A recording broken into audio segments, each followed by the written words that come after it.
इनकी मुस्कुराहट बता रही है कि इनकी तपस्या पूरी हो चुकी है। अन्य असुरों के साथ मैंने भी इन पर आक्रमण किया था। यदि गरुड़ ने इन्हें बता दिया कि मैं यहीं पर हूं तो कहीं ऐसा ना हो कि ये मुझे श्राप देकर भस्म कर दे। नहीं नहीं, ऐसा नहीं हो सकता।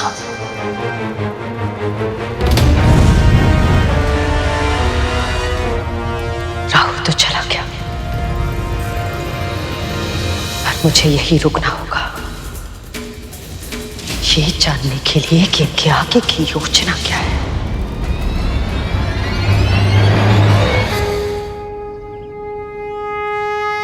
कल्याण हो।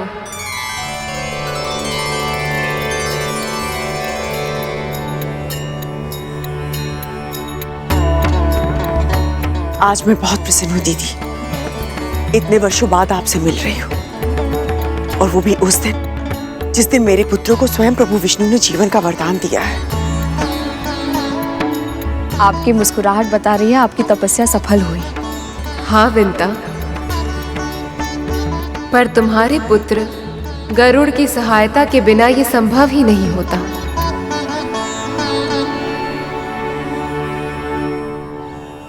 कहाँ है वो? माँ,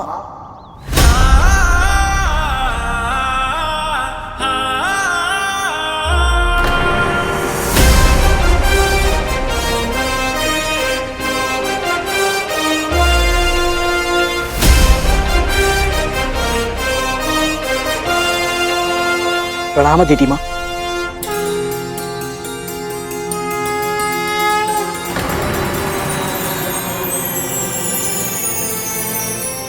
जब मैंने आपको पहली बार देखा था, आप गहन तपस्या में लीन थे। वैसे तो मेरी भेंट आपसे दूसरी बार हो रही है, परंतु मेरा मन पहली बार जैसा उत्साह अनुभव कर रहा है।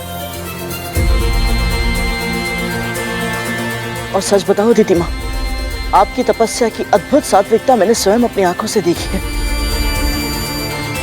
और आज आपको सामने पाकर मैं सचमुच धन्य हुआ।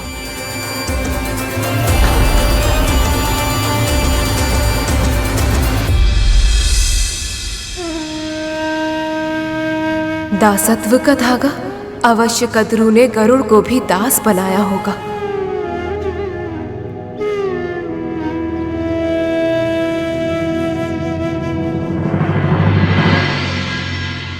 मैं तुमसे ही भेंट करने के लिए आई हूं।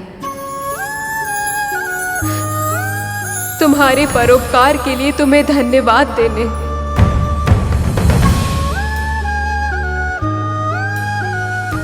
आप पुत्र भी कह रही हैं और धन्यवाद भी दे रही हैं। मैंने कुछ नहीं किया दीदी माँ, जो भी हुआ है बस प्रभु विष्णु की इच्छा से ही हुआ है। और सत्य तो ये है कि मुझे आपको धन्यवाद कहना चाहिए, क्योंकि आपके दर्शन करने के बाद ही दीदी माँ के माध्यम से मुझे अपनी माँ के दासत्व के बारे में सब कुछ पता चला।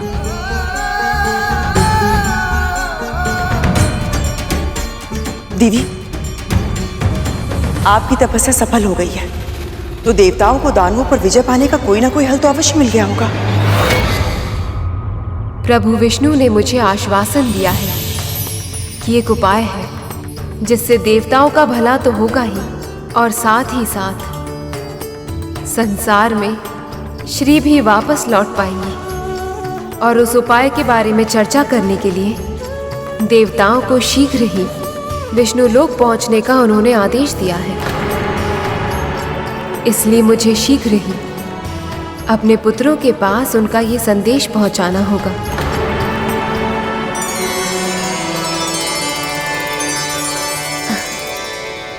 विंता, तुम्हारा पुत्र शक्तिशाली तो है ही, और इसका अनुभव मैं पहले ही कर चुकी हूं। परंतु मैंने ये सुना है कि ये बहुत दूर की यात्रा बहुत कम समय में कर सकता है।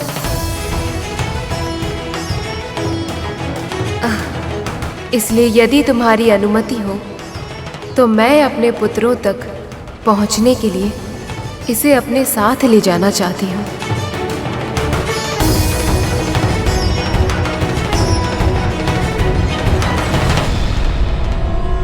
अपने पुत्र के पास जाने के लिए इन्हें गरुड़ की क्या आवश्यकता?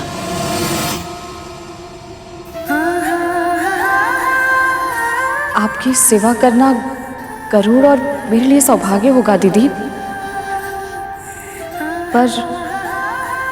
पर क्या?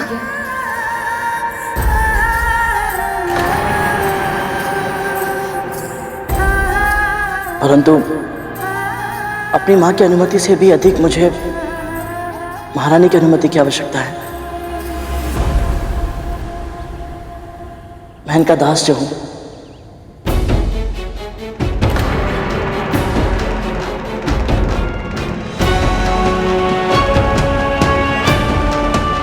तुम्हारा सेवक यदि कुछ समय के लिए मेरी सहायता करे तो तुम्हें कोई आपत्ति तो नहीं है ना?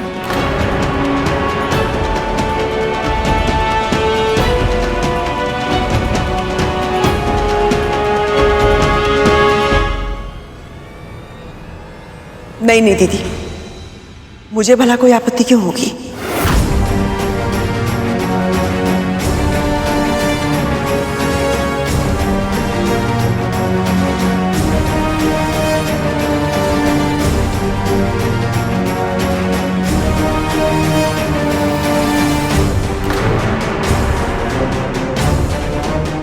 कदरू, तुम ये ठीक नहीं कर रहे हो। माँ अधिक श्रम मत कीजिएगा और अधिक चिंता भी नहीं। समय पर भोजन कर लीजिएगा, जल पीना मत भूलिएगा और विश्राम कर लेना माँ, क्योंकि आपने अभी अभी कठिन व्रत रखा है और मेरे यहाँ से जाने के बाद आपका ध्यान रखने वाला कोई होगा भी नहीं। अब बस भी कर दे। मेरी बातों को परिहास में मत लीजिए। आप वचन दीजिए माँ कि आप अपना ध्यान रखेंगे, अन्यथा मेरा पूरा ध्यान केवल आप पर ही होगा और मैं अदिति माँ और देवताओं की सहायता नहीं कर पाऊंगा। दीजिए वचन। हाँ हाँ वचन देती हूँ। कुछ अधिक बड़ा नहीं हो गया है तू?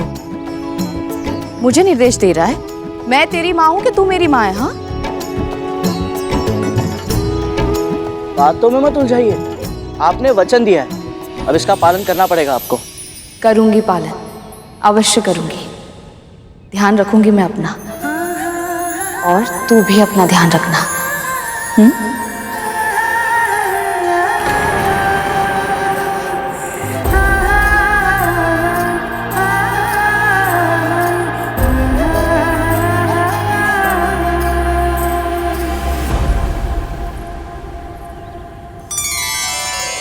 मैंने तुम्हारी जैसी कल्पना की थी तुम वैसे ही हो।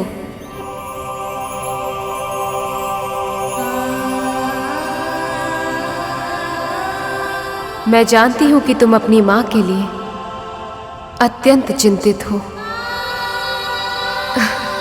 पर मुझे ऐसा आभास है कि शीघ्र ही तुम्हारे कष्टों के दिन बीतने वाले हैं और प्रभु विष्णु ने चाहा तो मेरे पुत्रों के उद्धार के साथ साथ तुम्हारी मनोकामना भी अवश्य पूरी होगी।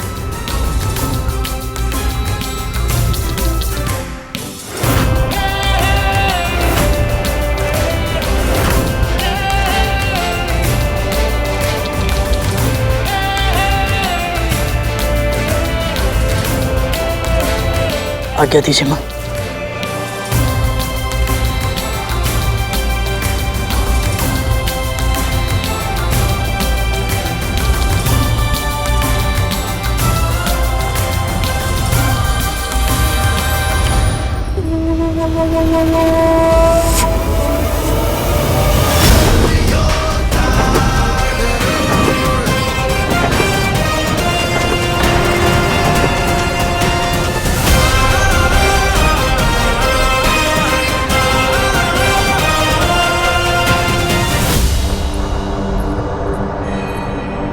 गरुड़ को अदिति माँ के साथ जाने की आज्ञा क्यों दी माँ आपने?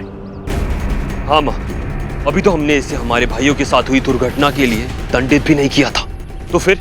तुम्हें क्या लगता है? मुझे अच्छा लगता है कि वो मेरी बहुत से दूर जाए, किंतु क्या करती मैं? अदिति दीदी का व्यक्तित्व ही कुछ ऐसा है कि मैं चाहकर भी मना नहीं कर पाई उन्हें। 。 . 。 . 。 . . . . . . . . . . . . . . . . . . . . . . . . . 。 . 。 . 。 . . 。 . 。 . 。 . 。 . 。 . 。 .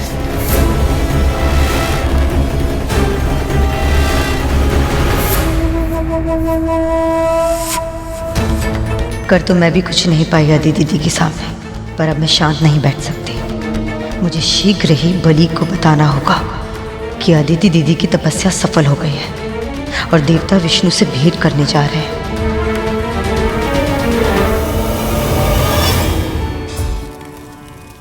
दिन पर दिन मैं निराश होता जा रहा हूं। कब तक हम इस प्रकार छुप छुप के अपना जीवन जीते रहेंगे? स्वर्ग मिल गया है इन असुरों को, अब भी संतोष नहीं है। हमें ये हर क्षण ढूंढते रहते हैं, ढूंढ ढूंढ कर हमें मारना चाहते हैं। अब क्या करें? उनके गुरु शुक्राचार्य ने उन्हें संजीवनी विद्या जो दे दी है, अब उन्हें मृत्यु से भय नहीं लगता। और इन सब का कारण मैं हूं।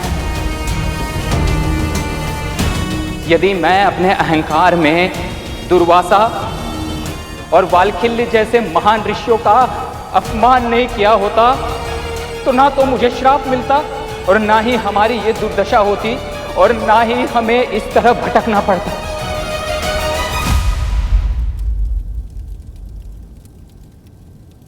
और अब छिपने की व्यवस्था के कारण हम इस संसार से इस तरह कट चुके हैं कि अधिकतर समय तो पता ही नहीं चलता कि आखिर बाहर संसार में हो क्या रहा है।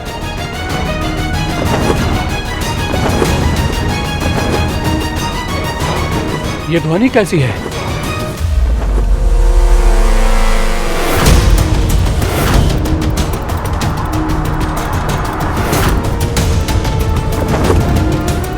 इतनी तीव्र गति किसकी हो सकती है? मेरू पर्वत तो वो स्थान है जहां पर पापी अपना पांव तक नहीं रख सकता। फिर ये कौन मायावी राक्षस आ गया?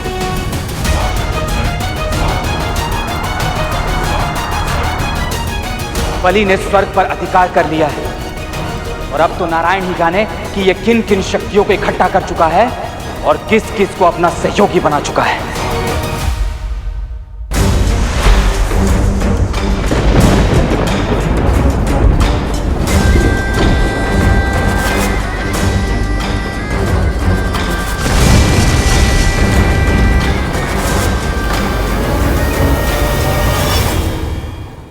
अवश्य ही ये कोई शत्रु है।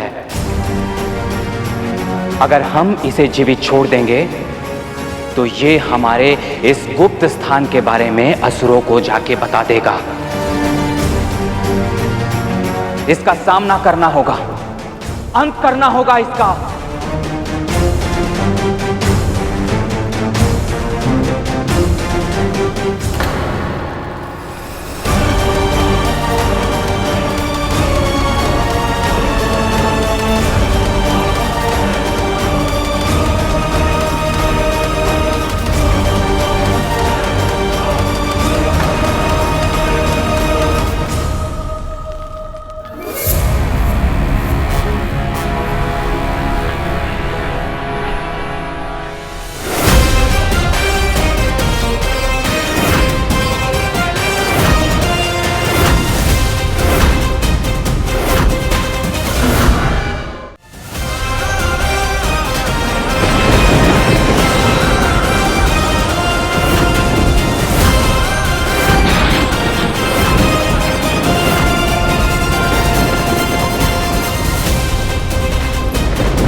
ठहरो पुत्र,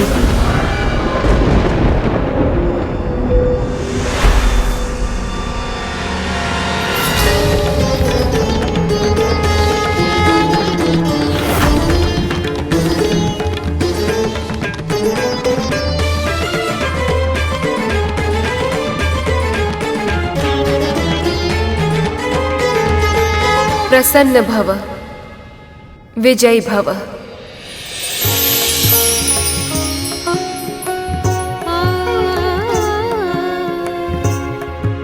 मित्र को शत्रु समझने की भूल मत करो पुत्र। प्रतिद्वंदी नहीं है ये, रक्षक है। मेरी रक्षा और मेरी तपस्या की रक्षा इसी ने की है। अन्यथा वज्रांग की पूरी सेना ने तो कोशिश की थी मेरी तपस्या भंग करने की। पूरी असुर सेना पर विजय पाने वाला ये महापराक्रमी योद्धा तुम्हारी विमाता विंता का दूसरा पुत्र है, गरुड़।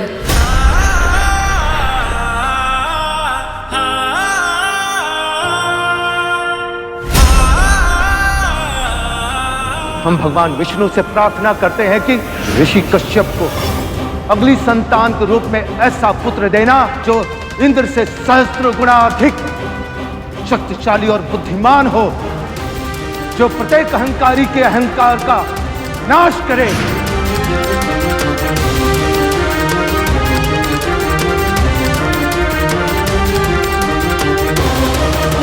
आप सभी को मेरा सादर प्रणाम।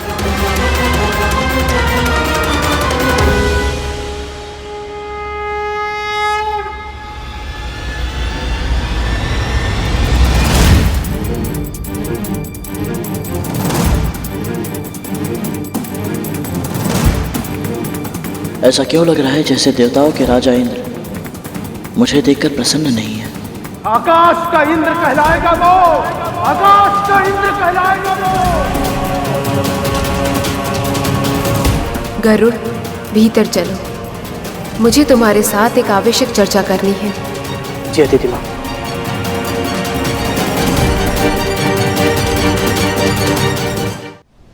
प्रभु, गरुड़ के कारण ही मां अदिति की तपस्या पूरी हो पाई है, वे सुरक्षित रह पाई हैं। फिर भी देवराज इंद्र गरुड़ को शत्रुता की दृष्टि से क्यों देख रहे हैं? क्योंकि ईर्ष्या की भावना ही विषैली होती है शेष। वो व्यक्ति की बुद्धि को भ्रष्ट कर देती है और मन की अन्य भावनाओं को नष्ट कर देती है। पर ईर्ष्या के जाल में फंसने वाले इंद्र अकेले नहीं, तुम्हारी मां कद्रू भी ऐसी ही। ईर्ष्या के वश में आकर कृतज्ञता की भावना को वो पूरी तरह भूल जाती हैं। पर वो व्यक्ति जो दूसरों के द्वारा किए गए उपकार को सदैव स्मरण रखता है, उसका जीवन के प्रति दृष्टिकोण ही बदल जाता है। वह आसपास की बुराइयों को भूलकर केवल उसे देखता है जो उसके जीवन में शुभ है, अच्छा है। ऐसा गुण रखने वाला व्यक्ति सदैव प्रसन्न और संतुष्ट रहता है, जैसे कि आज देवी विंता है।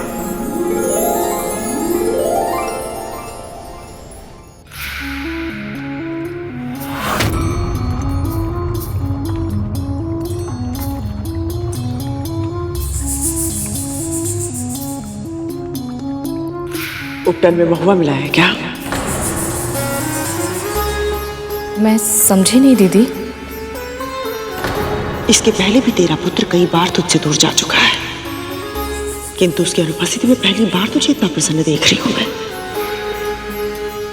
हाँ दीदी, इस बार की तो बात ही कुछ भिन्न है। इस बार मैं गरुड़ के लिए चिंतित नहीं हूँ, प्रसन्न हूँ, क्योंकि अदिति दीदी उसे प्रभु विष्णु का संदेश पहुंचाने के लिए अपने साथ लेकर गई हैं।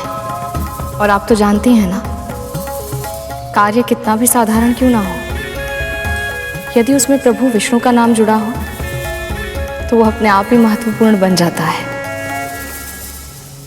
और यदि अदिति दीदी जैसी सात्विक प्रकृति की स्वामिनी किसी को अपनी सेवा का अवसर दे तो इसके पीछे कोई अच्छी भावना ही छुपी होगी। क्या पता वो मेरे पुत्र को आशीर्वाद देना चाहती हूँ। अभी भी आशीर्वादों की कमी है तेरे पुत्र को? आज तक जो मिले वो पर्याप्त नहीं है क्या? मेरा वर्थ नहीं। जा यहाँ से, वन से लकड़ी लेकर आओ, महाभोग की तैयारी करो। मेरे पुत्र दुर्बल हो चुके हैं, उन्हें अपनी शक्ति फिर से प्राप्त करने के लिए अच्छे भोजन की आवश्यकता है। जा यहाँ से। जी।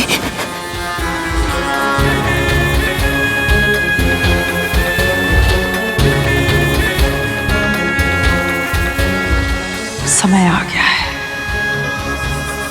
ये संसार मेरे पुत्रों को महत्व दे, उन्हें वो सम्मान दे जिसकी वो योग्य है। और अब इस कार्य को संभव बनाने के लिए मैं कुछ भी करूंगी, कुछ भी।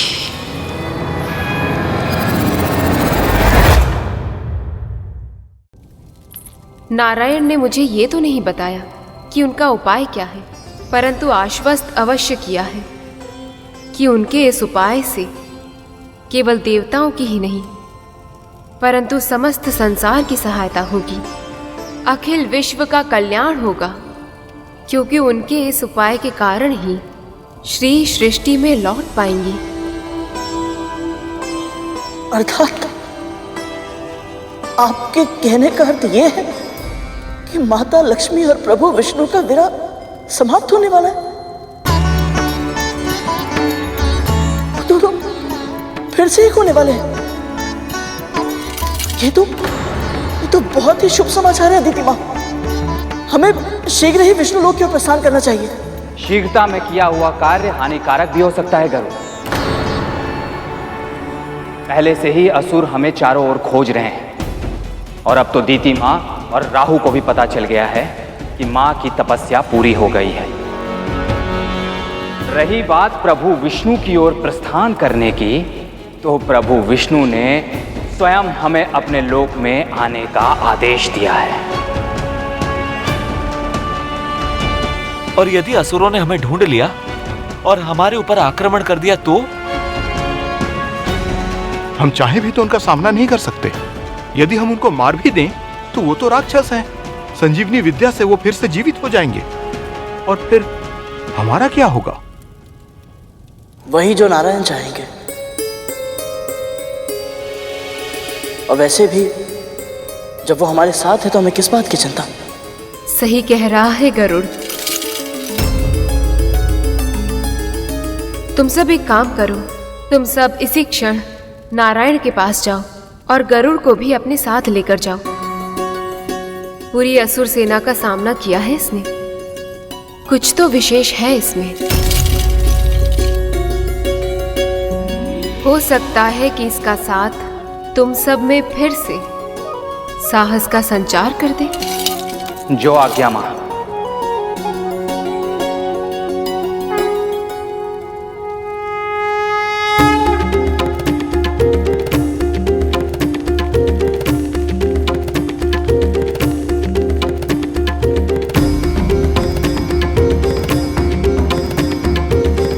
आशीर्वाद दीजिए दीदी माँ।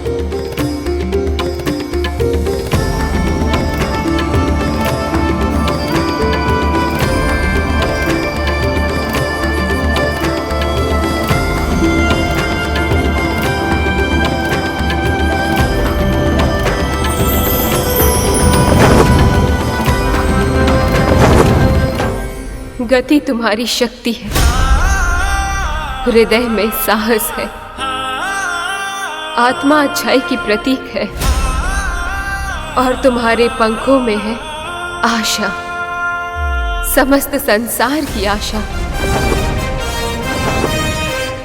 एक मां का आशीर्वाद है, नारायण की प्रेरणा से अपनी मां के गर्व का कारण बनो तुम। प्रभु विष्णु का वाहन बनो तुम।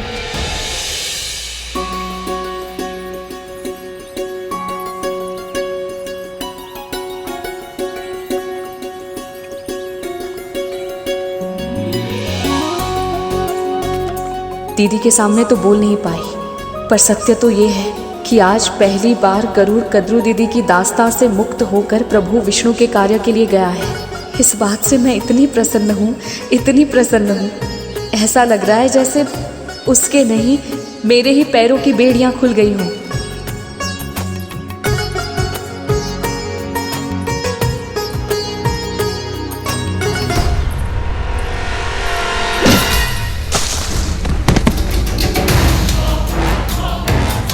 अंधी है क्या? दिखाई नहीं देता?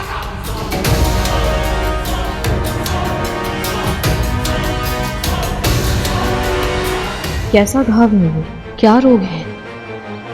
ये गंध इन्हीं घाव की लग रही है। कौन है ये लाचार व्यक्ति? कामदेव का अवतार उन्होंने, जो मेरे ऊपर से दृष्टि नहीं हटती तेरी। यहाँ बैठे बैठे एक कोढ़ के रोग का उपवास उठाना चाहती है।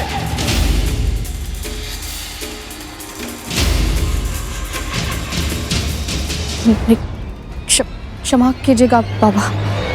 अब वट वृक्ष की तरह जड़कर खानी क्यों है? चल भाग यहाँ से, भाग।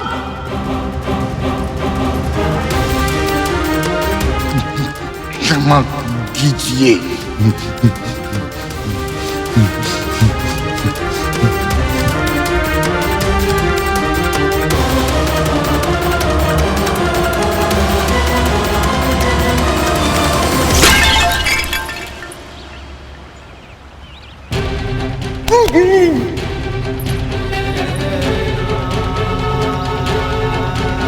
गड़ा नहीं फूटा, भाग्य फूट गया मेरा। आयु में शांति से तो कुछ जल भी नहीं पी सकता।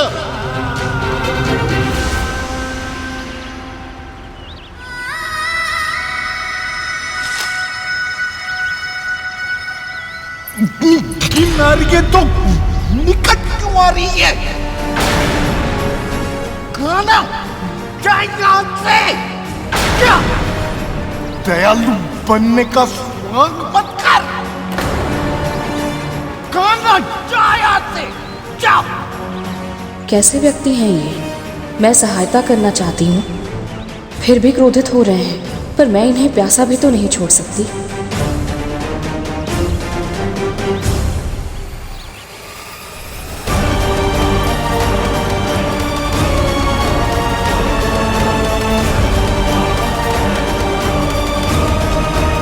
अभी मन में बड़ा तेरा और चिढ़ा रही है। देख नहीं रही मेरे हाथ कांप रहे, ये भी गिर जाएगा। जल पिलाना है तो अपने हाथ से पिला, वरना जाया।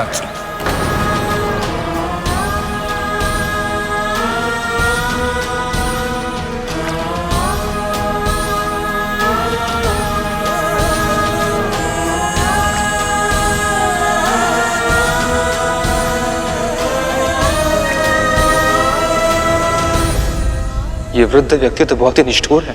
ये उस असुर की भांति है जो कभी संतुष्ट नहीं होता। आपने सही कहा प्रभु, किंतु विंता मां का हृदय तो करुणा का सागर है। किसी के भी कष्ट का आभास पाता है तो क्षण भर में पिघल जाता है। पर आज उनकी करुणा नहीं, सेवा की परीक्षा होगी।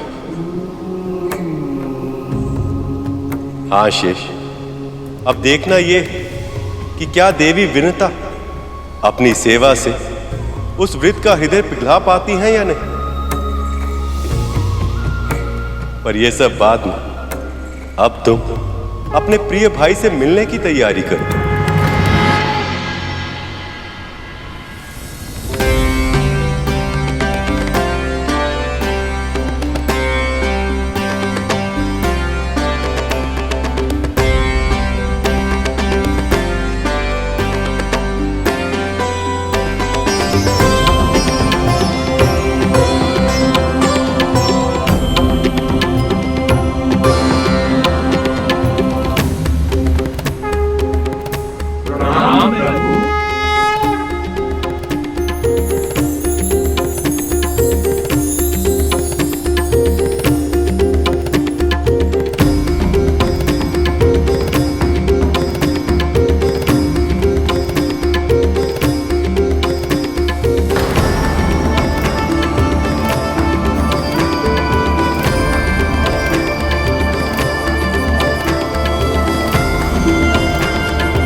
प्रभु विष्णु ने स्वयं मां को दर्शन देकर हम देवताओं को यहाँ बुलाया था, पर अब इस गरुड़ के सामने तो ये हमारी ओर दृष्टि उठाकर देख तक नहीं रहे।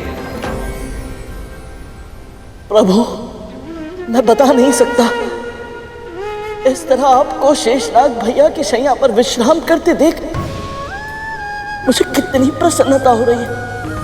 ऐसा लग रहा है जैसे ये सौभाग्य मेरे बड़े भैया को नहीं, स्वयं मुझे प्राप्त हुआ है।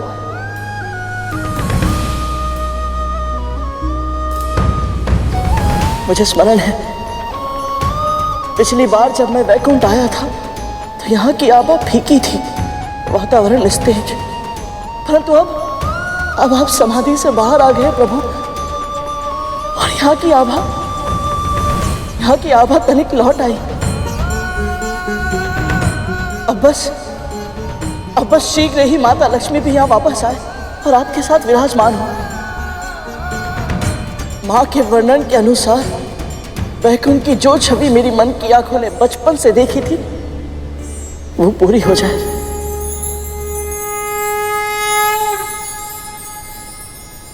सत्य कह रहे हो गरुड़।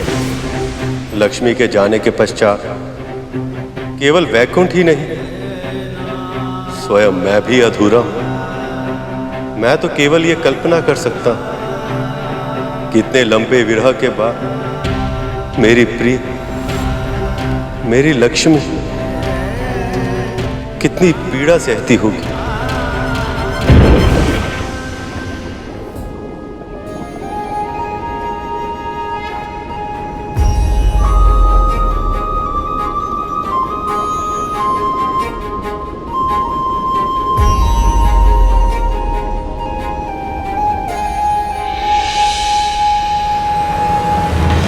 प्रभु,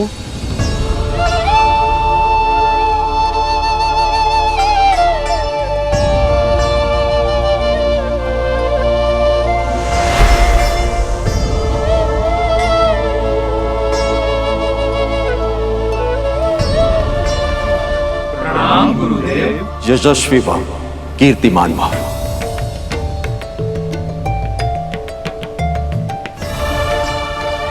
प्रभु विष्णु जब जब ऐसे गहन विचारों में लीन होते हैं, तब तब सदैव ही कोई ना कोई उपाय, कोई ना कोई विचार उत्पन्न होता है जो सृष्टि को पूरी तरह से परिवर्तित कर देता है।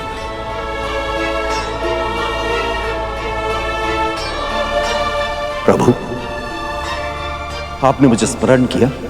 मैं जानता हूं कि असुर संजीवनी विद्या के कारण मृत्यु को परास्त कर स्वर्ग के सुखों को भोग रहे हैं, और आप सब यहां उस योजना की प्रतीक्षा कर रहे हैं जिससे असुरों का सामना करने में आपको सहायता मिले।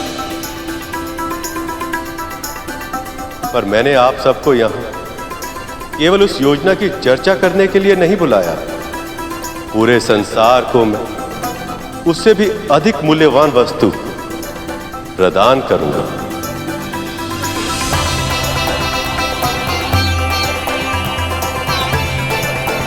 महर्षि दुर्वासा के श्राप के बाद देवी लक्ष्मी के साथ साथ कामधेनु, ऐरावत, उच्च श्रवा, रंभा और अनेक अन्य रत्न भी स्वेच्छा से समुद्र के भीतर समा गए थे, और अब उन्हें वापस लाने के लिए, संसार के कल्याण के लिए आप सबको मिलकर क्षीर सागर का मंथन करना होगा।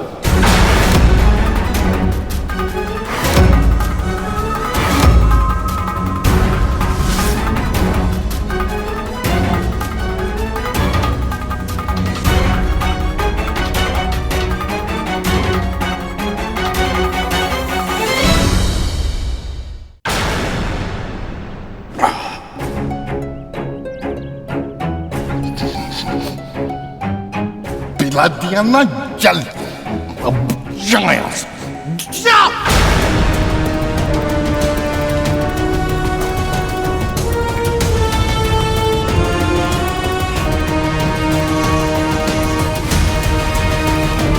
कीड़े पड़े तुझे, पशु नोच नोच के खाए तुझे। कितने कृतघ्न व्यक्ति हैं ये। मैंने इन्हें जल पिलाया और ये आशीर्वाद देने के स्थान पर ऐसा भयानक श्राप दे रहे हैं। कब तू पकेगा और कब तू मेरी झोली में गिरेगा ताकि मैं तुझे उठाऊं और खाऊं। भूख के मारे मेरे प्राण जा रहे हैं। तो रहे तू, परोपकार का भाव ही नहीं है। इस वृद्ध पर तुझे दया नहीं आ रही। हे प्रभु, बहुत बड़ी भूल हो गई मुझसे। मैंने इन्हें कृतघ्न कह दिया, जबकि ये तो इस आम के फल से बात कर रहे थे।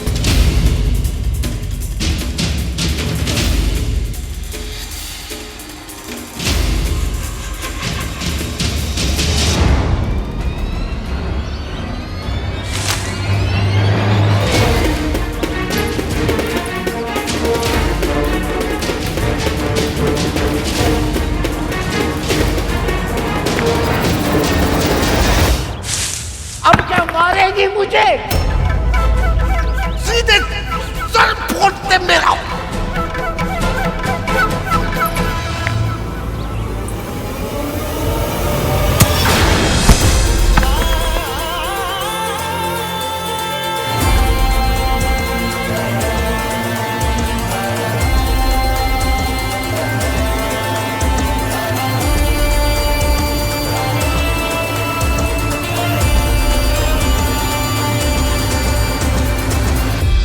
आप इतने भूखे थे बाबा? क्यों? तू मेरी माँ है क्या?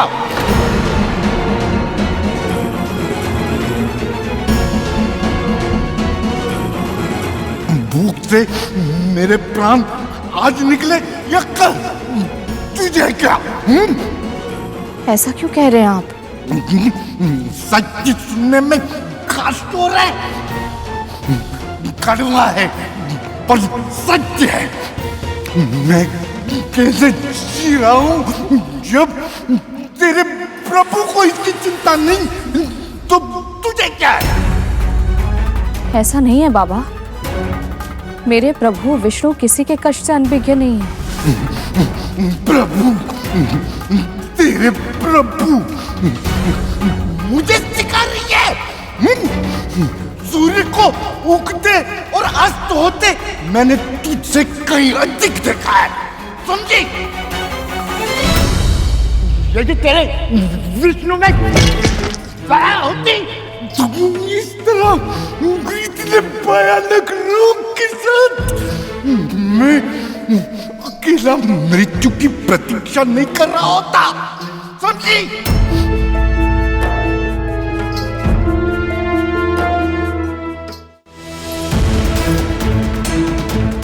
आप अकेले नहीं रहेंगे बाबा, प्रभु की प्रेरणा से ही मैं यहाँ आई हूँ। आप मेरे साथ मेरे घर चलिए। बकवास करिए मेरा। नहीं बाबा। इतनी दूर है तेरा घर? लगभग 1 कोस दूर। 1 कोस दूर कैसे जाऊंगा मैं इन पैरों से? बाबा, मैं स्वयं आपको लेकर चलूंगी, आपको कोई कष्ट करने की आवश्यकता नहीं होगी। हाँ? रास्ते में छोड़ दिया तो? मेरा विश्वास कीजिए, ऐसा कुछ नहीं होगा बाबा। आप चलिए मेरे साथ। हाँ,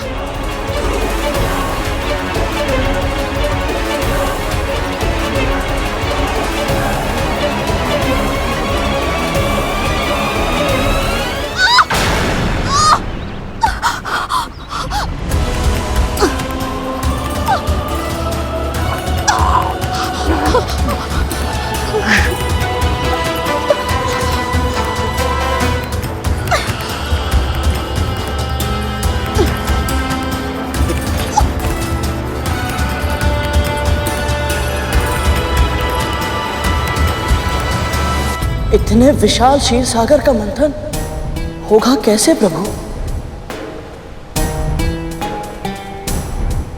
ऐसी मथनी जो संपूर्ण क्षीर सागर को मत दे, और ऐसी रस्सी जो मथनी को बांध ले, ऐसी दोनों वस्तु का प्रबंध कहां से होगा प्रभु?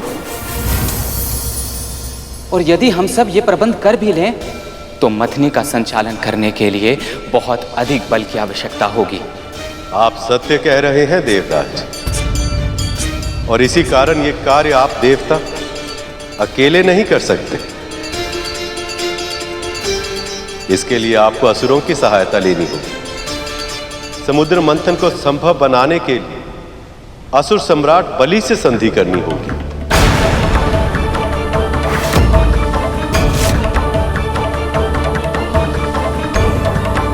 विष्णु जी चाहते हैं कि मैं असुर राज बलि से संधि करूं, उन असुरों से जिन्होंने मुझसे मेरा स्वर्ग लोक छीना, जो हमारे प्राण के पीछे ऐसे पड़े हैं कि हमें छुपते फिरना पड़ रहा है।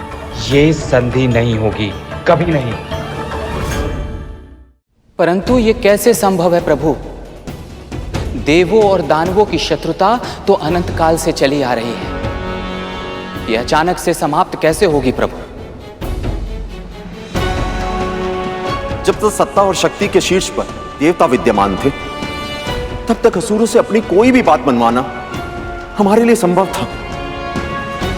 परंतु आज तो सत्ता और शक्ति असुरों के पास है। वो ऐसा कोई भी कार्य क्यों करेंगे जो देवताओं को शक्तिशाली बना रहा हो? असुर राज बलि अन्य असुरों से भिन्न है गुरुदेव। ईश्वर भक्त है वो। मैंने स्वयं देखा है, मैंने स्वयं उन्हें महादेव की पूजा करते हुए देखा है। मुझे लगता है संभावना प्रबल है कि वो अरे असुरों के बारे में जानते ही क्या हो तुम? अरे तुमने तो केवल एक बार युद्ध किया है उनके साथ, पर हमने वर्षों तक बार बार पराजित किया है उन्हें। परंतु अब परिस्थिति बदल गई है। जब तक उनके पास संजीवनी विद्या है, वो हमारी सहायता कभी नहीं करेंगे, कभी नहीं।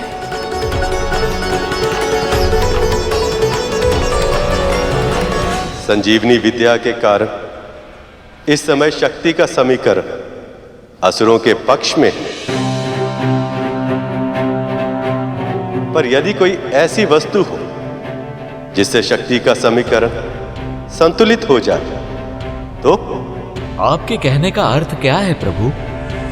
समुद्र मंथन में एक ऐसी वस्तु भी उत्पन्न होगी जिसकी शक्ति संजीवनी विद्या से भी अधिक होगी।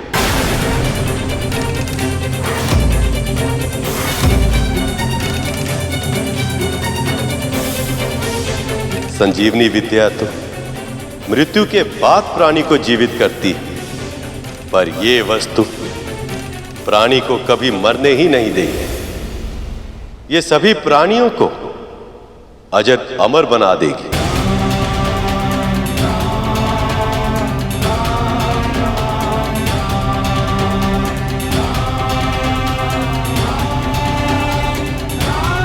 प्रभु, ऐसी कौन सी वस्तु है ये?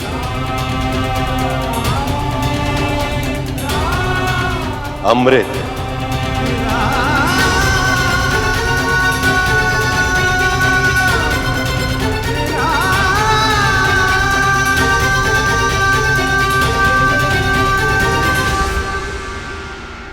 अमृत?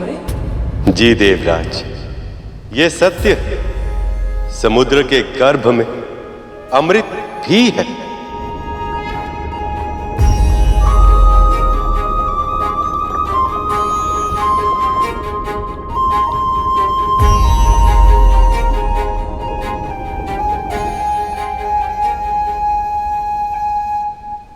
प्रभु, ये अमृत हमें ही मिलना चाहिए,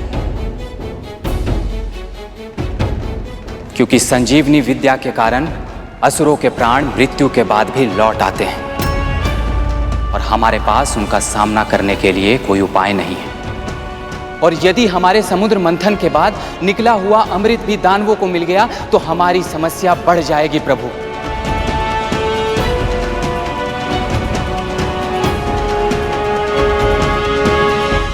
क्षमा करिए प्रभु, क्षमा करिए, पर हम ऐसा नहीं कर सकते। असुर सम्राट बलि से संधि नहीं कर सकते हैं हम प्रभु।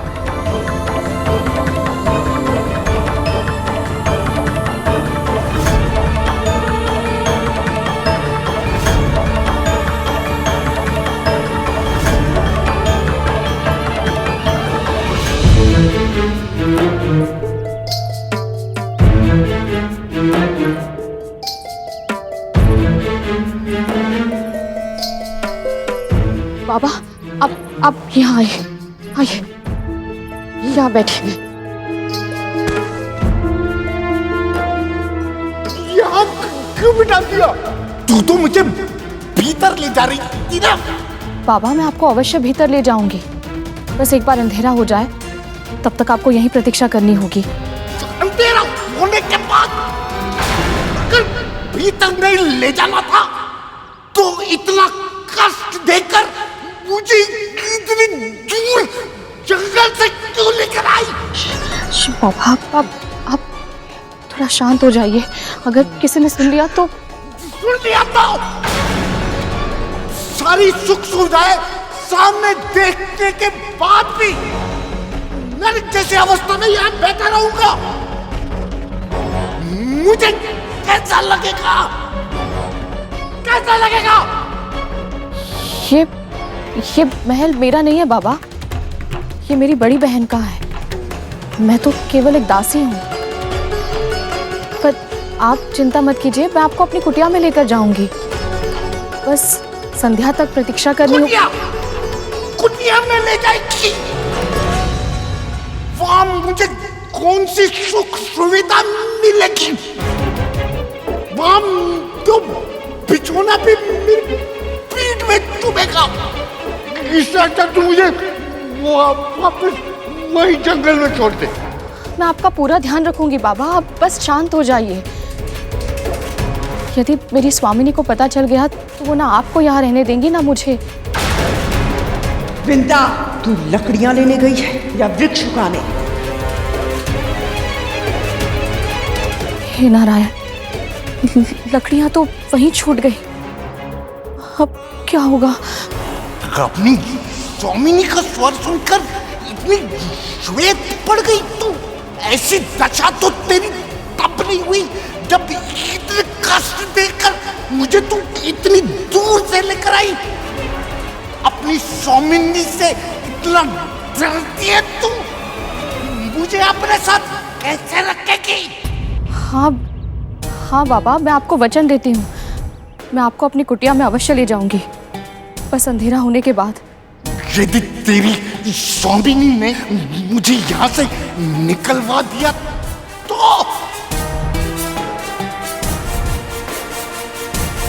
ऐसा नहीं होगा बाबा, मेरी बहन के मुख से कड़वे वचन अवश्य निकलते हैं, पर वो हृदय से बुरी नहीं है।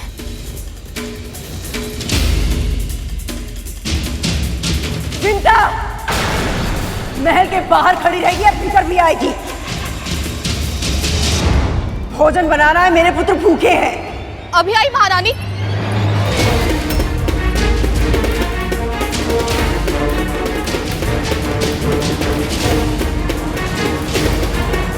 शीघ्र लौट आना, संध्या होने से पहले मुझे यहाँ से लेकर जाना। यदि ऐसा नहीं किया तो ऐसा श्राप दूंगा, तेरा बाकी का जीवन और भी अधिक कष्टों से भर जाएगा, समझी?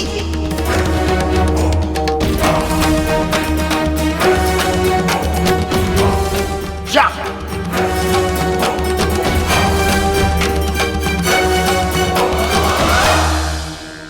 वन जाने से पहले ये इतनी प्रसन्न थी कि अब जीवन में कुछ भी बुरा क्यों ना हो जाए, इस पर कोई प्रभाव नहीं पड़ेगा। किंतु अचानक ये थर थर कांप रही है। ऐसा क्या हुआ इस बीच? आप ये संधि करने से मना कैसे कर सकते हैं देवराज? यदि ये संधि नहीं हुई तो समुद्र मंथन भी नहीं होगा और अमृत देवताओं को भी नहीं मिल पाएगा। असुरों के समान शक्तिशाली होने का आप सभी के पास यही एक अवसर है, और जब स्वयं प्रभु विष्णु ये सुझाव दे रहे हैं तो इन्होंने सभी संभावनाओं पर विचार अवश्य कर लिया होगा। आपकी आशंका उचित है देवराज। यदि असुरों को ही अमृत मिल गया तो यह समस्या और उलझ जाएगी, परंतु गरुड़ भी सही कह रहे। आपको नारायण पे विश्वास करना होगा। क्योंकि प्रभु ने सदा ही धर्म और सत्य का साथ दिया और अभी भी वो अच्छाई पे बुराई की जीत नहीं होने देंगे। मंथन के कारण समुद्र के भीतर से निकले गए रत्नों में से किसे क्या मिलेगा ये तो भविष्य के गर्भ में, परंतु अभी मैं आपको यह आश्वासन अवश्य दे सकता हूं कि यदि आप अमर होना चाहते हैं तो यही समय है। इसके बाद ऐसा अवसर आपको कभी प्राप्त नहीं होगा। इसलिए आप भली भांति विचार कीजिए देवराज। अब आपको निर्णय लेना ही होगा कि आप अपने भय को जीतने देंगे या मुझ पर अपने विश्वास को विजयी बनाएंगे। प्रभु, आप पर विश्वास ना करने का तो प्रश्न ही नहीं उठता, पर देव और दानवों की संधि अकल्पनीय है। पर यदि क्षीर सागर का मंथन ही आपकी इच्छा है तो हम सब देव ये संधि अवश्य करेंगे।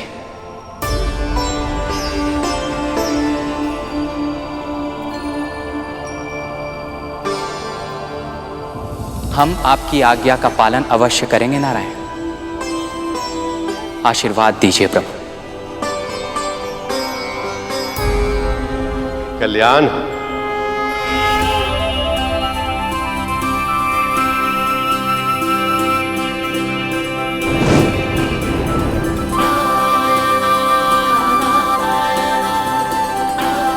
अब मुझे भी आज्ञा दीजिए प्रभु।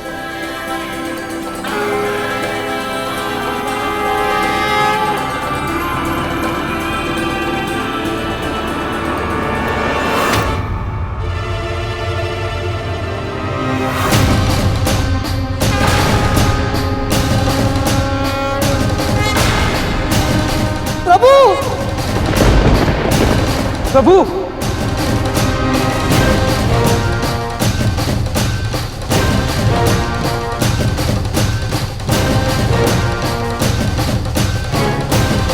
भैया भैया, ये प्रभु को क्या हो गया?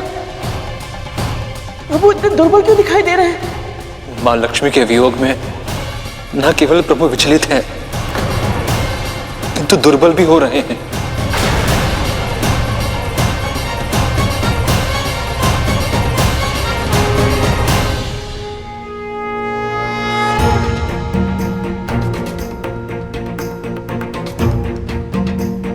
दुर्बल नहीं, निर्बल हूं मैं उनके बिना, अस्तित्वहीन हूं। जैसे ब्रह्मा का ज्ञान सरस्वती से है, जैसे शिव की शक्ति पार्वती से, वैसे ही लक्ष्मी केवल मेरी अर्धांगिनी नहीं, मेरा उत्साह, मेरी ऊर्जा, मेरी प्रेरणा है लक्ष्मी। ये विरह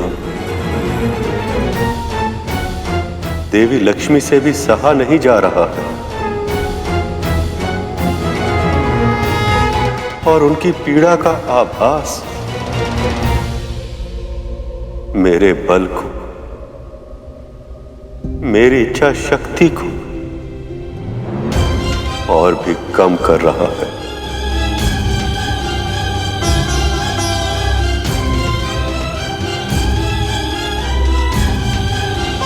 लक्ष्मी,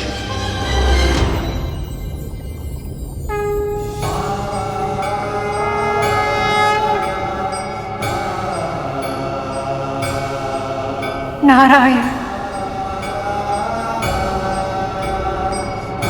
नारायण।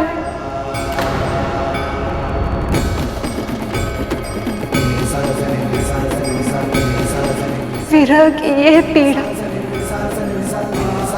असहनीय हो रही है। यदि शीघ्र ही आप हमसे नहीं मिले,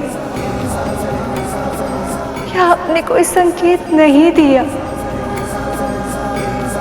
कि कि मेरी ये प्रतीक्षा समाप्त होगी, प्रभु मेरे श्वास रुक जाएंगे। संवेदना से शून्य, मात्र पत्थर बनकर रह गई हूं मैं। स्वामी,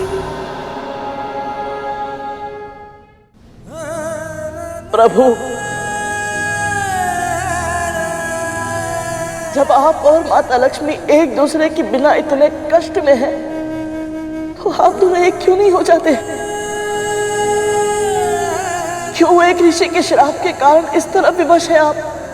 जिन नियमों के अनुसार ऋषियों के श्राप का मान संसार के सभी जीव जंतु, मनुष्य, यहां तक स्वयं ईश्वर को भी करना पड़ता, वह सारे नियम मैंने ही बनाए।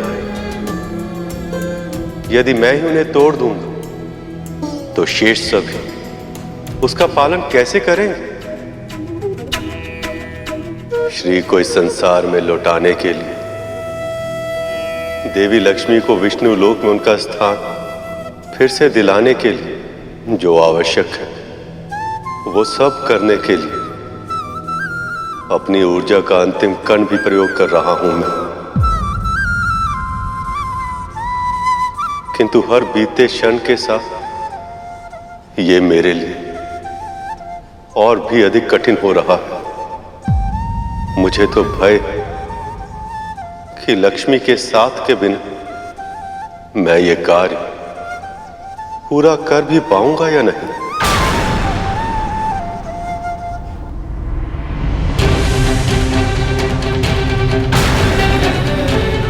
प्रभु, प्रभु, भैया, प्रभु की ये दशा देखकर मैं शांत नहीं रह सकता। जब मां दुख से रोती है तो कष्ट होता है, जब पिता की आंखों में आंसू आते हैं तो ऐसा लगता है जैसे अपने सिर की छाव किसी ने छीन ली। मां अपनी संतानों से सुख दुख सब बांटती है, परंतु पिता अपने संतानों को भनक तक नहीं होने देते कि उन्हें कष्ट है। कितनी असहनीय होगी परमपिता की पीड़ा। आज अनजाने में ही सही अपनी संतानों के सामने छलक आई, फिर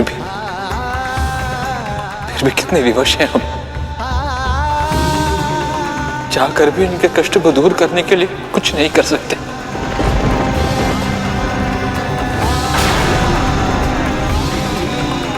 मैं कर सकता हूं भैया।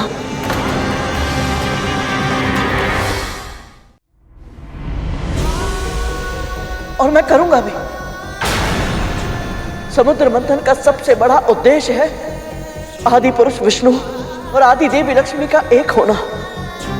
परंतु अब समुद्र मंथन में समय है, इसलिए मैं वो कड़ी बनूंगा जिसकी सहायता से परम पिता और माता इस विरह की अवधि को पार कर पाए। फिर समुद्र मंथन के लिए जो आवश्यक होगा मैं वो सब करूंगा ताकि ये दोनों शीघ्र फिर से एक हो पाए। प्रभु के मन का संदेश मैं माता लक्ष्मी तक पहुंचाऊंगा। क्या? नहीं गरुड़, तुम ऐसा कुछ नहीं करोगे। क्षमा कीजिए भैया, परंतु मुझे करना ही पड़ेगा। परम पिता की ऐसी दशा देखने के बाद मैं मां से मिले बिना नहीं रह पाऊंगा। हठ मत करो गरुड़। तुम्हें क्या लगता है यदि यह संभव होता तो क्या परम पिता स्वयं मां के भेंट नहीं करते? पर ऐसा करने से महर्षि दुर्वासा का अपमान होगा गरुड़। मैं महर्षि दुर्वासा का अपमान कभी नहीं करूंगा भैया।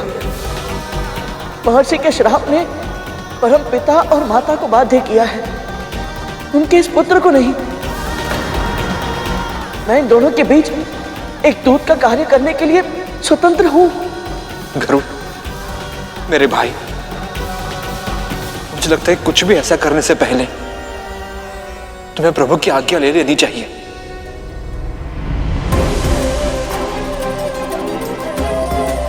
नहीं भैया, अपनी अर्धांगिनी के प्रति प्रेम और महर्षि के श्राप के सम्मान में किसी एक का चुनाव करने के लिए प्रभु को मैं विवश नहीं कर सकता। मुझे यह कार्य प्रभु की आज्ञा के बिना ही करना पड़ेगा, ताकि नियम तोड़ने का कोई दोष लगे भी तो मुझ पर लगे, मेरे प्रभु पर नहीं। मान जाइए भैया, एक पुत्र को उसकी मां से मिलने के लिए मत रोकिए। और गरुड़, माता तक पहुंचने के मार्ग कठिन है, तुम्हारे प्राण भी संकट में पड़ सकते हैं। प्रभु विष्णु और माता लक्ष्मी के विरह की पीड़ा के समक्ष मेरी मृत्यु तुच्छ है। इनका संदेश एक दूसरे तक पहुंचाने के लिए ये पुत्र सहस्त्र बार अपने प्राण न्यौछावर कर सकता है भैया।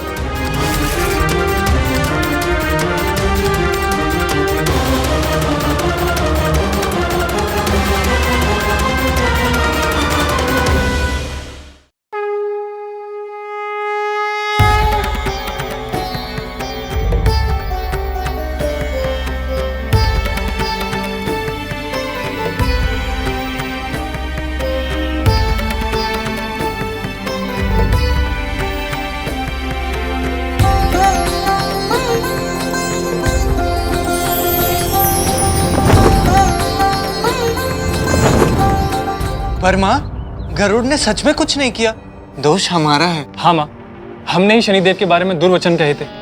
संभव है कि उसी कारण उन्हें क्रोध आया होगा और फिर उन्होंने हमें अपनी वक्र दृष्टि से देख लिया होगा। पर तुम्हें शनिदेव के पास लेकर कौन गया था?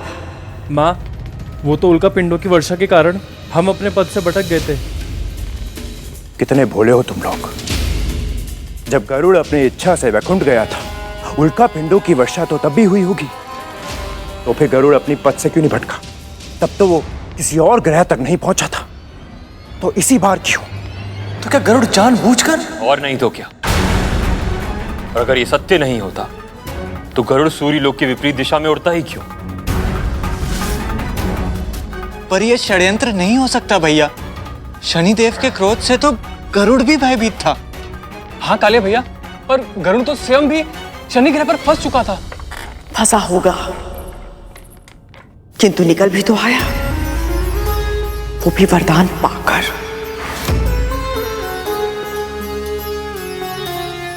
स्वयं से पूछो मेरे पुत्रों, स्वयं से पूछो, ये कैसा संयोग है कि विंता और उसके पुत्र को सदैव वरदान मिलते हैं, किंतु हमें कुछ भी नहीं।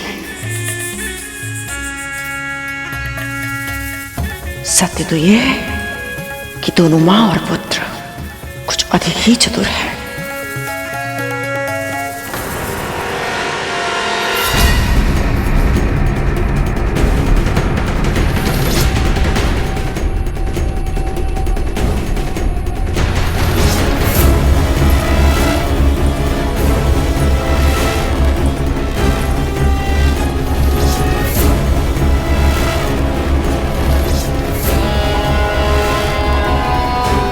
महल के बाहर से ऐसी भीषण दुर्गंध कहां से आ रही है? बाहर से नहीं मां, यह दुर्गंध भीतर से आ रही है। हाँ माँ, अवश्य इन दोनों ने कुछ अधिक खाना खा लिया है। दोनों के पेट खराब हो गए। नहीं, ये दुर्गंध धूमल से तो नहीं आ रही, और ना ही तख्तू से। हम तीनों से भी नहीं आ रही है। वही तो जानना है कि कहां से आ रही है ऐसी आसानी और भीषण दुर्गंध।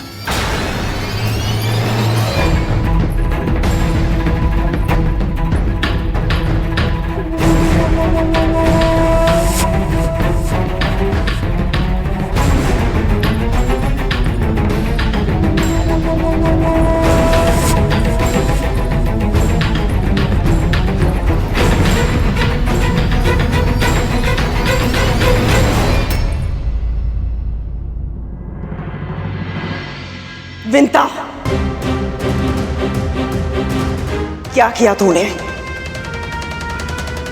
कहीं दीदी को पता तो नहीं चल गया कि मैं उन वृद्ध बाबा को यहाँ ले आई हूँ? पूरे महल से दुर्गंध आ रही है, और ये दुर्गंध तुझसे आ रही है। लगता है मेरे वस्त्रों में उनके घावों से बहता हुआ पीप लग गया होगा, जिस कारण ये दुर्गंध आ रही है। जा यहां से, पहले स्वयं को सक्ष कर, फिर पूरे महल को। जी जी महारानी।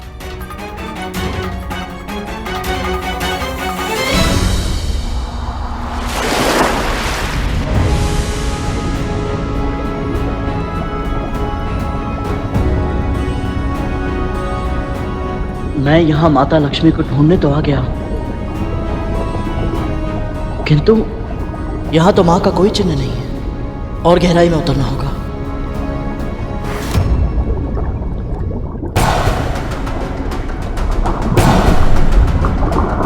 ये लताएं कैसी हैं?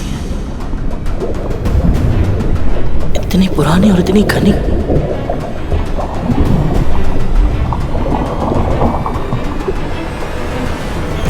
विचित्र भूल भुलैया है ये, समाप्त होने का नाम ही नहीं ले रही। ऐसे ही समय व्यर्थ होता रहा तो मां के दर्शन कब करूंगा मैं? लगता है मुझे ही अपनी गति बढ़ानी होगी।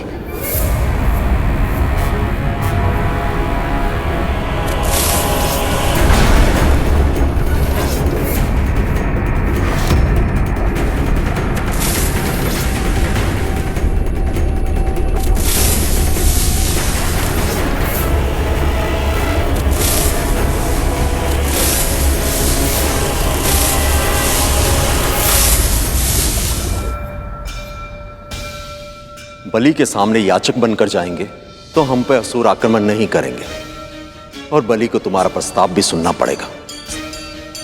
आपका सुझाव उचित है गुरुदेव, आइए।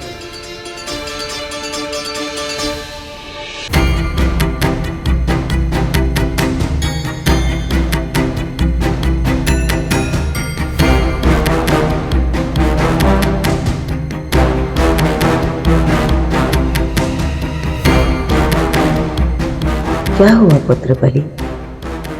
तुम इस नए रूप में चिंतित होकर बिल्कुल अच्छे नहीं लग रहे। तुम क्या सोच रहे हो? आपकी सूचना सही थी मां। ये देवता अवश्य ही कुछ ना कुछ षड्यंत्र रच रहे हैं। मुझे आभास हो रहा है कि वो यही है, कहीं निकट ही।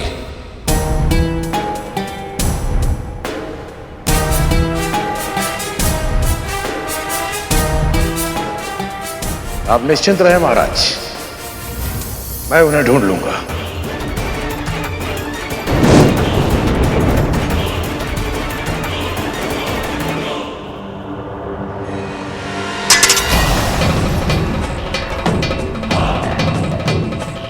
हम बड़ी दूर से आए, महाराज के दर्शन के अभिलाषी हैं।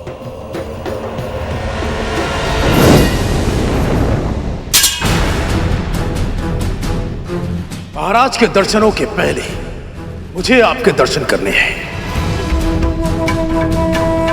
वज्रांग, मेरी रक्षा और मेरी तपस्या की रक्षा इसी ने की है, अन्यथा वज्रांग की पूरी सेना ने तो कोशिश की थी मेरी तपस्या भंग करने की।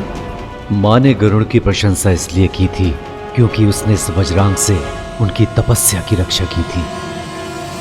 इस तुच्छ असुर का प्रणाम स्वीकार करें।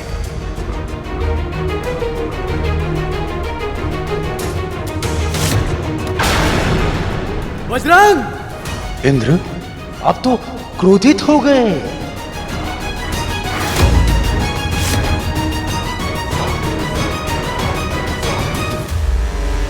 रुको बलि,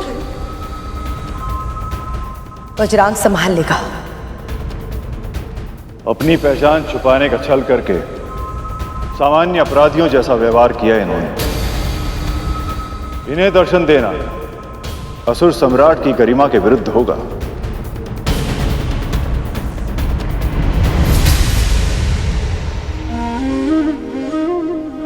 प्रभु, देवता याचक बनकर इसीलिए गए थे ताकि बलि उन्हें विनम्र समझे और भेंट करने के लिए तैयार हो जाए, किंतु अब तो ये सारे असुर देवताओं को बहरूपिया समझने लगे।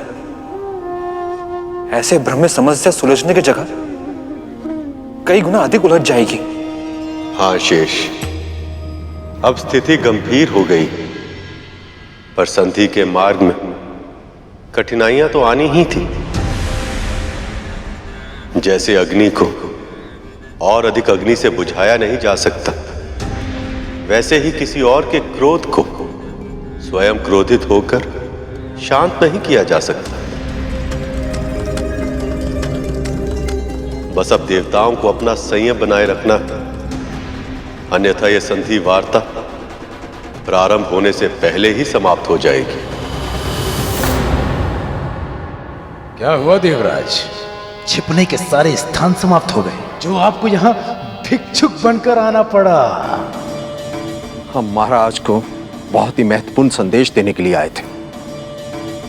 क्षमा करें देवगुरु, आपके साथी मित्र उस पक्षी गरुड़ ने भी हमें एक संदेश दिया था, जिसे हम आज तक नहीं भूले।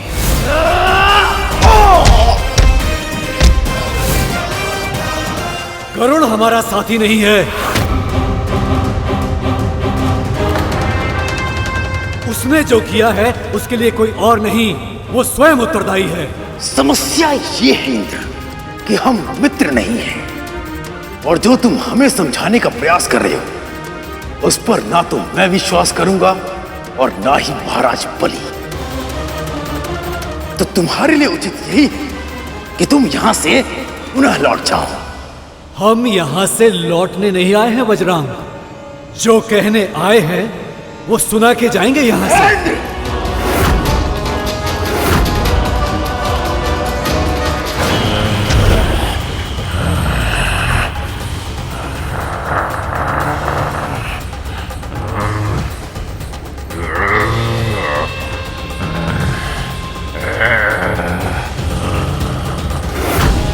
स्वर्ग में प्रवेश करने के पहले तुम्हें मुझे और मेरी सेना को पराजित करना होगा। हम यहाँ केवल महाराज से भेंट करने आए हैं और उनके लिए एक प्रस्ताव लेकर आए हैं।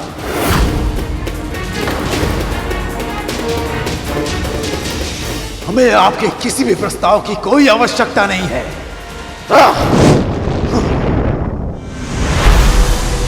आज्ञा दीजिए गुरुदेव। देवराज, युद्ध की ललकार पर शांति की भिक्षा नहीं मांगी जा सकती गुरुदेव।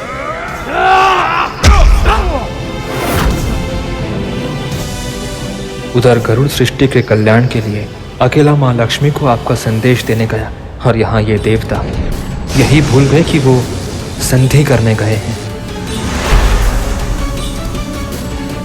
ओम श्री महालक्ष्मी नमः। ओम श्री महालक्ष्मी नमः। ओम श्री महालक्ष्मी नमः। ओम श्री महालक्ष्मी नमः। ओम श्री महालक्ष्मी नमः।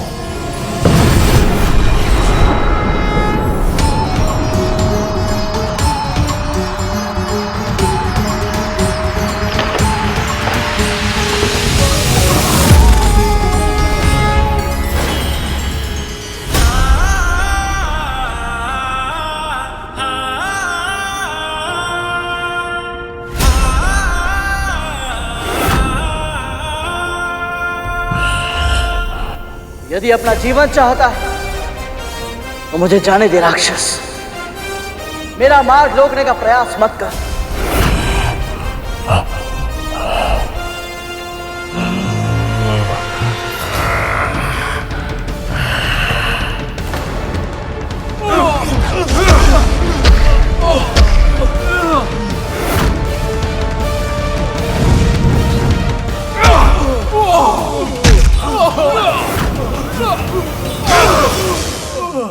प्रभु, जिसका भय था वही हुआ। देवताओं ने संयम रखने के स्थान पर असुरों की चुनौती स्वीकार कर ली।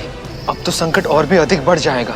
जिस प्रकार ये युद्ध कर रहे हैं, ऐसा प्रतीत होता है जैसे कोई ना कोई अनहोनी होकर रहेगी। अनहोनी कभी नहीं होती शेष। जो भी होता है वह मेरी ही इच्छा से होता है। मैं ये युद्ध इसलिए होने दे रहा ताकि इससे दो लक्ष्य प्राप्त होंगे। एक तो देवताओं को यह पता चल जाए कि जब तक वे अमृत प्राप्त नहीं कर लेते उनके लिए असुरों से जीतना संभव नहीं है। इसलिए समुद्र मंथन के लिए जो कुछ भी करना आवश्यक होगा वो अवश्य करेंगे। और दूसरा लक्ष्य प्रभु? बलि को यह आभास होगा कि देवता भले ही शारीरिक रूप से दुर्बल हो, किंतु उनका मनोबल तनिक भी कम नहीं हुआ। इससे उसके अंदर यह भय उपजेगा कि यदि किसी भी उपाय से अमृत असुरों को नहीं, देवताओं को मिल जाए, तो स्वर्ग का राज जो उसे इतनी कठिनाई से मिला, वह उससे छिन भी सकता। और ये भय ही उन्हें संधि करने के लिए प्रेरित करेगा। वाह प्रभु, क्या उत्तम योजना बनाई है आपने।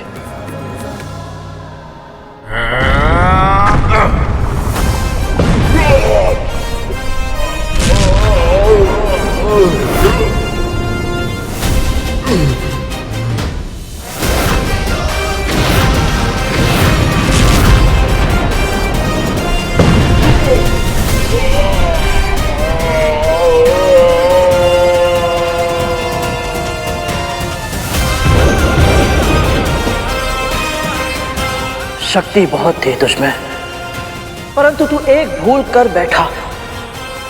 तुझे नहीं करनी चाहिए थी। भक्त को भगवान से, पुत्र को मां से मिलने से नहीं रोकना चाहिए था तुझे।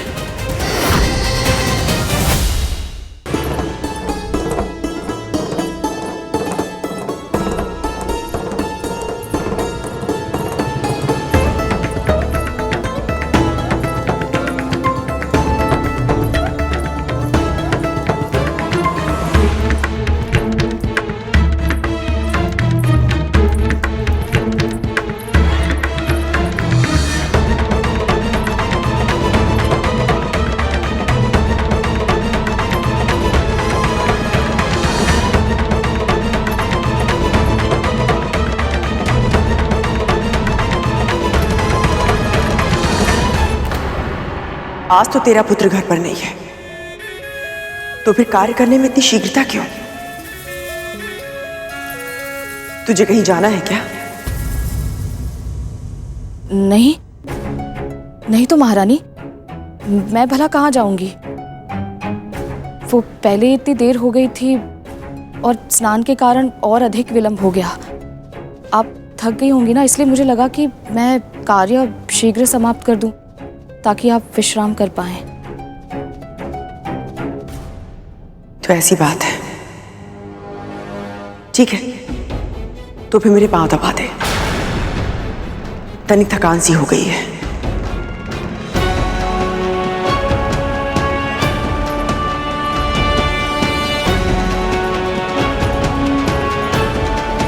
मैं बाबा को कुटिया के पास छुपाकर तो आई हूँ, किंतु पता नहीं जब उन्हें पता चलेगा तो उनकी क्या प्रतिक्रिया होगी।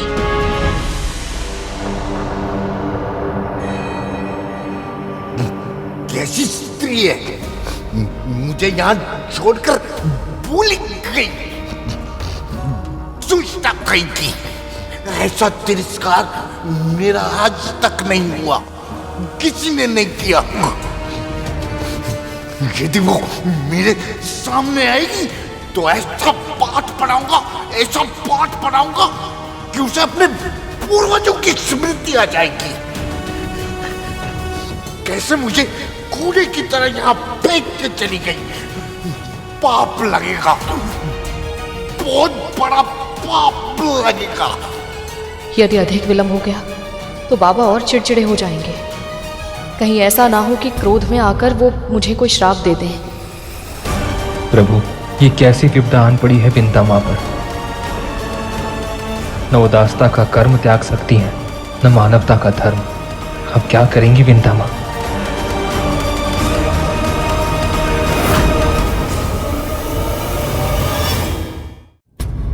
क्या हुआ विंता?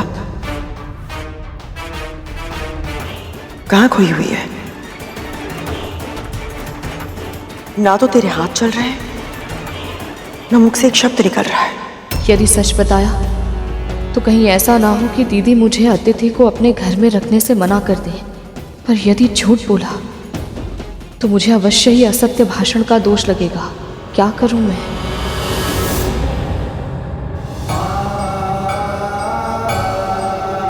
प्रभु, आप किस सोच में खो गए हैं? मैं ये सोच रहा हूं शेष कि देवी विंता जिस दुविधा में वह उससे बाहर कैसे निकलेंगे।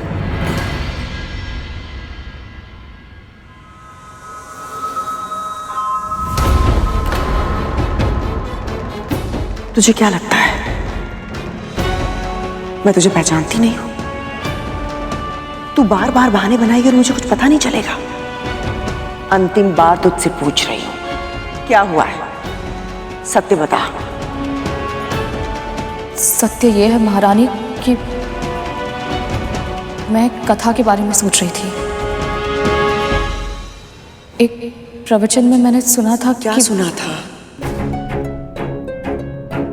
बहुत समय पहले की बात है। एक कसाई एक निरीह गाय के प्राण के लिए उसके पीछे पीछे दौड़ रहा था। अपनी रक्षा के लिए गाय ऋषि के पास जा पहुंची।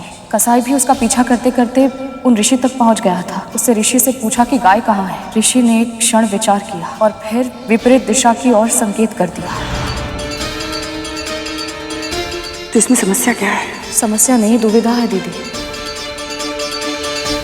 ऋषि मुनि तो सदैव सत्य बोलते हैं ना, पर उस दिन उस गाय के प्राण की रक्षा के लिए उन्हें झूठ बोलना पड़ा था। उन्हें तो पाप लग गया होगा ना। कभी कभी तो इतने ज्ञान की बातें करती है कि ऐसा लगता है कि गृहस्थ धर्म का पालन करते हुए भी तू मन से सन्यासी हो गई है। किंतु कभी कभी ऐसी मूर्खता वाली बात कर देती है कि लगता है कि तूने शिक्षा ग्रहण भी की है, मेरी अज्ञानी है।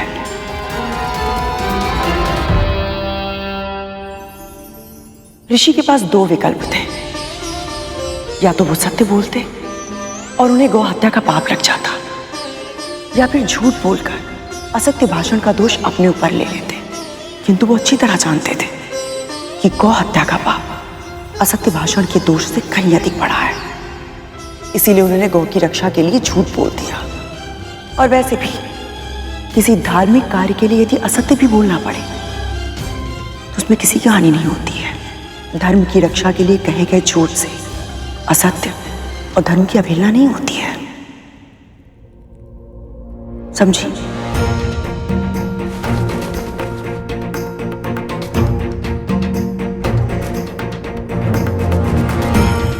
सत्य कहा दीदी। इसलिए आज मैं भी आपसे सत्य छुपाने के लिए विवश हूं, क्योंकि असत्य भाषण का दोष अतिथि के तिरस्कार से बड़ा नहीं होता।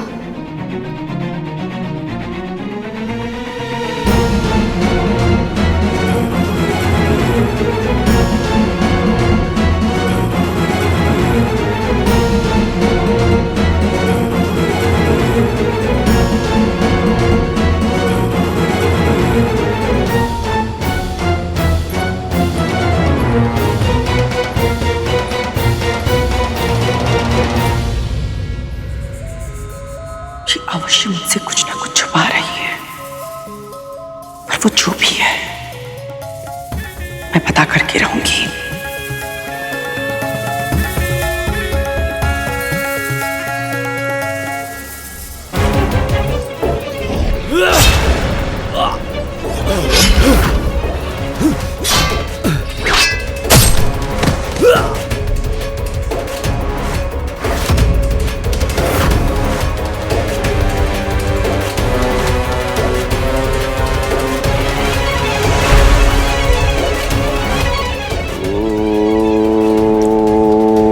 नमः शिवाय।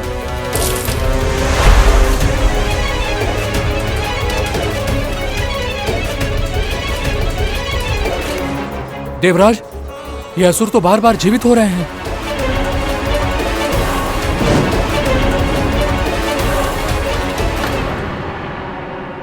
हे समस्त सृष्टि के संचालक, हे परमपिता परमेश्वर, सहायता कीजिए।